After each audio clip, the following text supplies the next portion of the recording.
Hello guys, it's me again, Krong TV, at sa video ito pag-uusapan natin ang isa na namang nakakapanabik na storya at theory patungkol sa ating paboritong manga at anime series na Hunter x Hunter. Sa video ito pag-uusapan natin ang ilan ngang maaaring dahilan kung bakit ayaw ngang kalabanin ni Hisoka itong si Illume.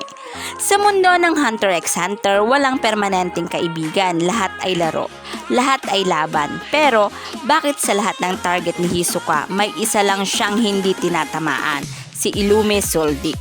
Isang mamamatay tao mula sa pinakamapanganib na pamilya at isa sa pinaka-twisted na nilalang sa mundo.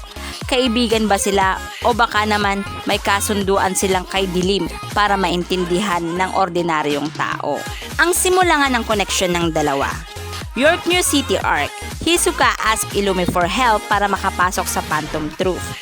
Ginawa nila ang identity swap nang walang bahid ng betrayal. Dito nagsimula ang isang kakaibang koneksyon. Hindi ito simpleng kakilala lang, may tiwala, may plano at may madilim na dahilan. Sa Grid Island Arc naman, Illume helps Hisoka na pumasok sa laro kahit alam niyang delikado ito. Wala ring kapalit na pagpatay o double cross. Sa mundo ng mga mamamatay tao, walang gumagawa ng kabutihan ng libre. Pero bakit si Illume ginawa ito para kay Hisoka? Pero sinasabi nga na meron ngang lihim na kasunduan ang dalawang ito. Hindi open book ang relasyon ng dalawa, pero kung titingnan mo ang mga clue, malinaw na may itinatago silang dalawa. Una, sa chapter 377, Illume sa Phantom Troop. Perfect chance for Hisoka to strike pero hindi niya ginawa. Mas pinili nga niyang patayin sina Shalnark at Cortopi. Pangalawa, body language clues. Sa mga eksena nilang magkasama, laging kalmado si Illume kahit na unpredictable si Hisoka. Hisoka sa kabila ng pagiging thrill seeker ay hindi naglabas ng killing intent laban kay Illume. Pangatlo, omission as foreshadowing. Togashi loved to hide important scene off panel. Maraming interaction nila ay hindi ipinapakita na para bang sinasadyang hindi nga ipareveal. Pero ito nga guys, meron akong sasabihin sa inyong 5 madilim na teorya patungkol nga dito. Maraming nagsasabi, wala talagang rason si Hisoka para iwasan si Illume. Pero sa mundo ng Hunter x Hunter, walang nangyayari ng walang dahilan. Kaya ito nga ang 5 pinakamadilim na posibleng dahilan kung bakit may silent pact ang dalawang ito.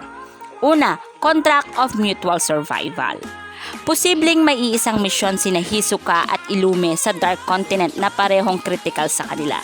Hanggat hindi tapos ang misyon na ito, may hindi nakasulat na kasunduan na hindi sila magpapatayan. Maaring ito ay tungkol sa isang target na parehong mahalaga sa kanila o isang halimaw na kailangan nga nilang harapin ng magkasama.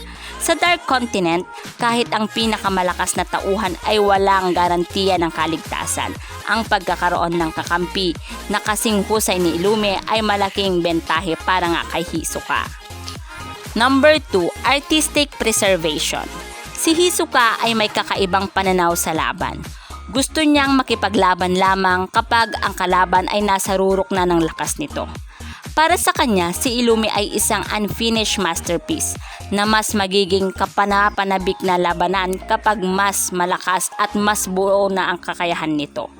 Maaring nakikita niya na hindi pa iyon ang tamang oras at mas gusto niyang hintayin ang perpektong pagkakataon para masulit ang laban na ito. Number 3, leverage or blackmail. May posibilidad na si Illume ay may hawak na mahalagang impormasyon tungkol nga sa tunay na pagkatao o nakaraan ni Hisoka. Kilala si Togashi sa pagtatago ng backstory ng mga karakter hanggang sa tamang oras ng pagbubunyag nito. Kaya posible na may malalim na sikreto si Hisoka na alam lamang ni Illume. Ang ganitong impormasyon ay maaring magsilbing panghawak o proteksyon ni Illume laban sa pag-atake nga nitong si Hisoka. Number 4, family retaliation threat. Ang family Soldic ay isa sa pinakamapanganib at pinakarespetadong pamilya ng mga assassin sa mundo ng Hunter x Hunter. Kung papatayin ni Hisoka si Illume, tiyak na magiging target siya ng buong pamilya. kabilang sina Silva at Zeno na parehong may kakayahan ngang talunin kahit ang pinakamalakas na hunter. Maaring iniisip ni Hisoka na hindi sulit ang panganib ng direktang pag-atake kay Illume sa puntong ito. Number 5. Binding bet sa Dark Continent. Maaring bago nga magsimula ang kanilang paglalakbay o kasalukuyang misyon, nagkaroon sila ng kasunduan o pusta. Kung sino ang tatagal hanggang sa dulo ng isang ekspedisyon, siya ang pipili kung kailan at paano magaganap ang kanilang paglalaban. Ang ganitong uri ng kasunduan ay hindi lamang para sa personal na kapakinabangan, kundi para rin sa gawing mas epic ang kanilang laban kapag nangyari na ito sa hinaharap. Pero may ilang fans nga ang naniniwala na may espesyal nga na ugnayan sa pagitan ni Hisoka at ni Illume na lampas nga sa simpleng respeto bilang magkalaban. Maaaring ito ay isang uri ng psychological bond na mas komplikado at mas mahirap putulin kaysa sa simpleng alyansa. Ang ganitong attachment ay maaaring pumigil sa kanila ng basta-bastang magpatayan kahit hindi alam nilang darating ang araw na mangyayari ito. May iba pang teorya nga patungkol dito at ito nga ay ang psychological barrier theory. Hindi lang pisikal na lakas o alyansa ang pumipigil kay Hisoka. Minsan ang pinakamalakas na pader ay nasa isip mismo ng isang tao. Una nga dito ay ang The Predator's Code. Si Hisoka ay hindi isang simpleng mamamatay tao.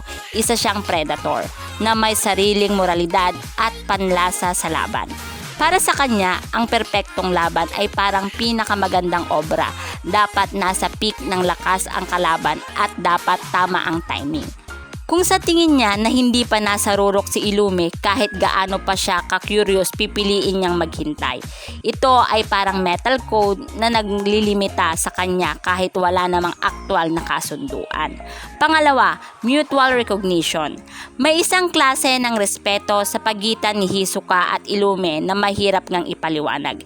Hindi ito respeto na parang magkaibigan sila, kundi parang dalawang mandarigit na alam ang kakayahan ng isa't isa at handang maghintay para sa tamang pagkakataon. Ang ganitong mutual recognition ay maaaring magsilbing subconscious barrier kapag alam mong malaki ang tsansa na ikaw ay mapapahamak, mas nagiging maingat ka kahit hindi mo ito inaamin. Number 3, the fear of wasted thrill. Isa sa pinakamalalim na psychological factor kay Hisoka ay ang takot na masayang ang thrill ng laban. Kapag inatake niya si Illume ngayon at hindi ito maging kasing intense ng inaasahan niya, mawawala ang mismong dahilan kung bakit gusto niya itong kalabanin sa una pa lamang. Sa isip ni Hisoka, mas mabuti ang matagal na anticipation kaysa nga sa labang hindi memorable. Pang-apat, the hidden. Allies are tools mentally. Alam ni Hisoka kung kailan gagamitin at kailan iiwas sa isang tao. Sa kanya, si Illume ay isang valuable asset. Hindi bilang kaibigan kundi bilang kapaki-pakinabang na piraso sa isang mas malaking laro. Hanggat mayroong benepisyo pa si Illume sa kanya, mas pipiliin nga niyang panatilihing itong buhay kaysa sirain ang koneksyon nito. At ito nga ang huli. Illume as an unsolved puzzle. Isa rin sa mga dahilan ay maaaring tingin ni Hisoka kay Illume ay isang palaisipan na hindi pa niya lubos ngang naiintindihan. Sa halip na sirain agad ang puzzle, mas gusto nga niyang unti-untiing tuklasin ang sagot. Dahil para sa kanya, mas masarap ang laban kapag alam mo na ang lahat ng sekreto ng kalaban mo. So yan nga guys ang ilan nga sa maaaring dahilan kung bakit nga ayaw ngang makipaglaban nitong si Hisoka kay Illume. Pero kung mayroon kayong ibang kasagutan guys, i-comment nyo lang sa ating comment section. At dito nga nagtatapos ang video ito. Any comment and suggestion, just comment down below. Thank you!